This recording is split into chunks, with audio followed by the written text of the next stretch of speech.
You're watching a murder unfold. Look at the cursor toward the bottom.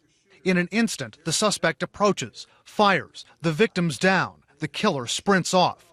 This 2009 gangland shooting in Juarez, Mexico was captured from 10,000 feet, about 2 miles up. You can see a whole group of people here reacting to the shot.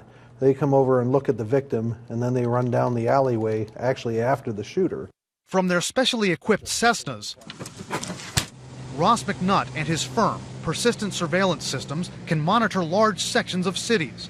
Because they're in the air for hours at a time, they can track back to the moment of a crime and before it. In Juarez, they meet up 3 to 4 times prior to the murder, including one time right outside the murder scene. In the moments afterward, we actually can follow all of the cars, so we're actually going to jump over and follow the car that the shooter got into and see where he goes to. They tie in a Google Earth Street View image to show police the house where the suspect went to hide. McNutt's team helped police make arrests in that shooting. We've actually witnessed 34 murders so far, and we actually have confessions that account for 75. Also in Juarez, McNutt's team captured the murder of a female police officer circled in red. You dread it as you see her unable to outrun her killers. She was shot 6 times in the head and shoulders, and we literally watch her run into this parked car here. McNutt says they can pick out suspects by looking for strange behavioral patterns. Right after murders, the suspects in Juarez, he says, like many others, they drive like idiots, running red lights, swerving around people. McNutt's team has monitored other high-crime cities, Compton, California, Philadelphia, Baltimore. They can replicate their operations center in Dayton, Ohio, anywhere.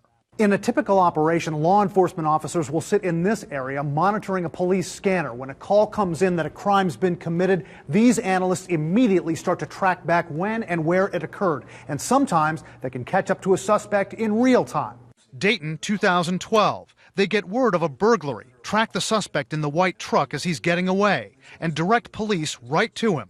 Dayton's police chief says the technology's helped his depleted force. Allows us to gain data on criminal offenses for which there often are not witnesses, and clearly police officers are not there to prevent. But privacy advocates say this smacks of Big Brother. They might have actually crossed a line. This creates the opportunity after the fact to look at anybody for any reason. We're responding in support of law enforcement to reported crimes only. And, McNutt says, they closely monitor their own analysts to make sure they're only tracking suspects.